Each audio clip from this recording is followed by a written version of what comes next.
Ținut de legendă, oraș vestit pentru cetatea sa, Deva, prin însăși numele ei cu sonoritate infailibilă și semantică zeiască, a fost predestinată să aibă un teatru însuflețit de artiști minunați care s-au dăruit scenei și au plecat apoi printre stele.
Doina Bada, una dintre vocile de aur ale României,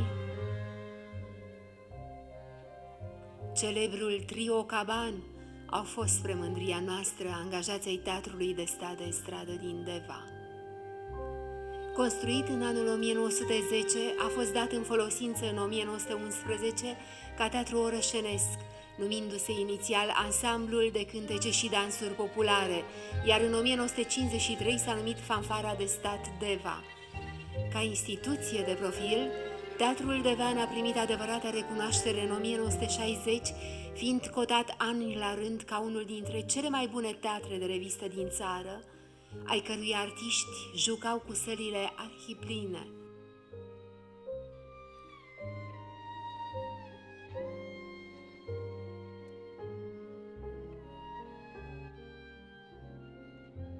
Margareta Ireș,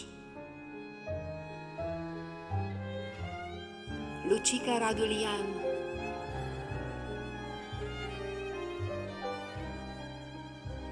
Puiu Faur,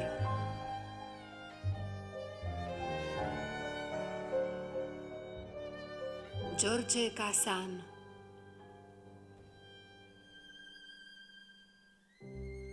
Angelica Joc,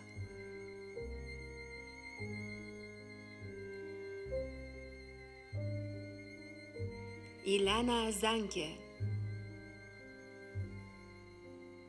Eli și Tică Hanea.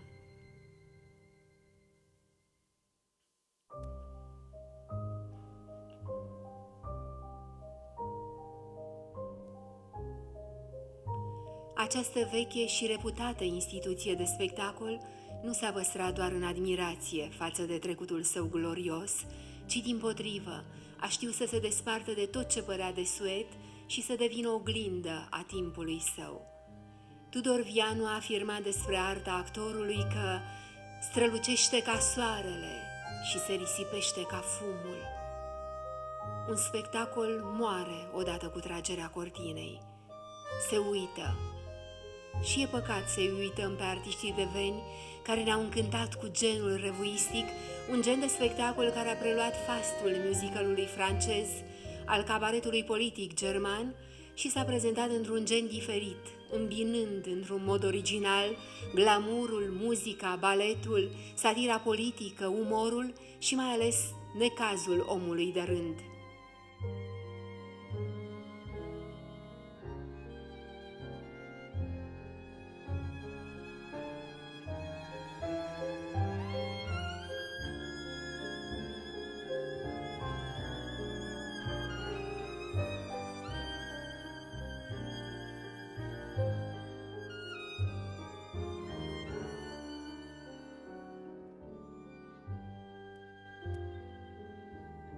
Pentru noi, teatrul a fost și este o a doua noastră casă, una caldă, tandră, primitoare, rece, indiferentă, nemiloasă, pentru că teatrul este o ființă bună, rea, după cum merităm.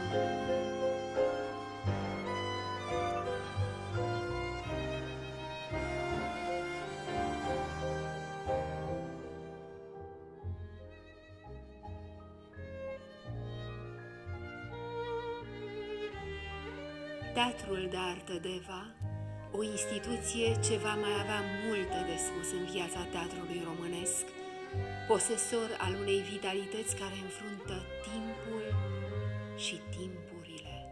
Pentru unii nu înseamnă nimic, pentru cei care mai suntem, reprezintă chiar viața noastră, actorii, soliștii, trupa de balet,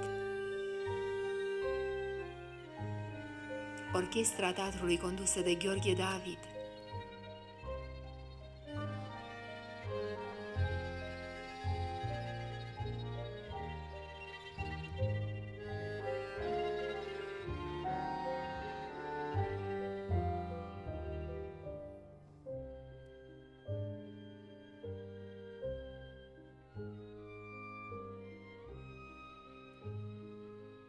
cele 4 grații.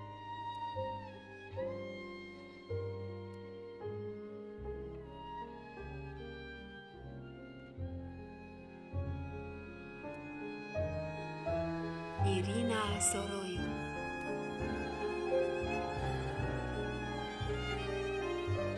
soliștii, orchestra condusă de Ștefan Moțesăianu,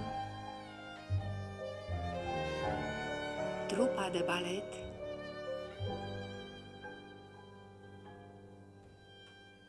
actorii,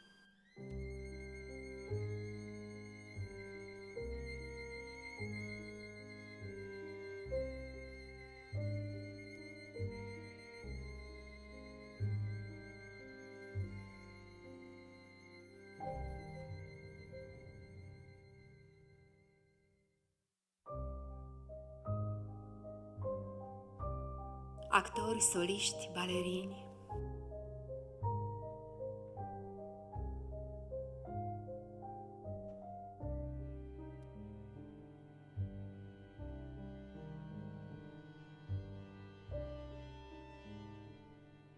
Ovidiu Comornic,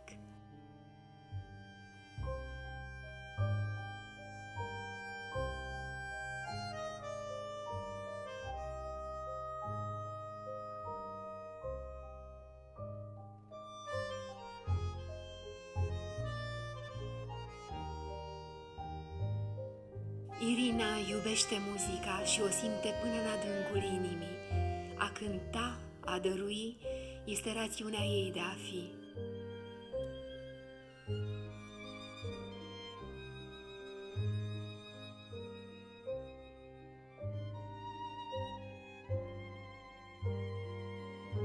În cariera sa a primit numeroase premii și distincții.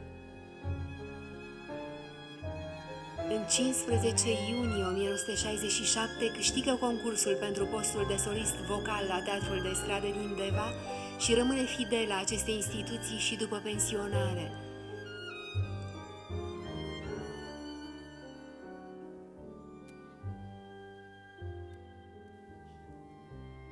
A fost și a rămas o prezență remarcabilă, dublată de un talent născut, frumoasă, tandră, sensibilă. Irina a cântat și a încântat atât publicul din țară cât și de peste hotare. În 1968 face primele imprimări la radio, iar în 1979 este laureata Festivalului de Muzică Ușoară Melodiile Anului. Tot în acest an, Teatrul de Stradă Deva a fost invitat la un festival internațional de gen la Poznan, Polonia, iar în 1985 la Donetsk, în Ucraina, unde s-au bucurat de un mare succes. A avut șansa și bucuria să colaboreze cu cei mai apreciați compozitori, a susținut spectacole pe marile scene bucureștene cu cei mai cunoscuți cântăreți din generația sa și, în paralel cu muzica ușoară, i-a plăcut și a interpretat muzică populară și romanță. A călătorit mult, putea să aleagă altă țară, însă s-a întors de fiecare dată acasă, știind că numai aici își poate rosti dragostea față de cei pe care îi iubea. Are înregistrări la radio, apariții TV și un disc cu romanțe produs de Elect Record. Din cariera Irinei lipsea acest CD. Acum este un vis împlinit. Toată viața și-a dorit acest lucru, care s-a materializat grație minunatului nostru coleg Ovidiu Comornic și OK Band. Un produs OVO Music de cea mai bună calitate, care încununează o viață de succes.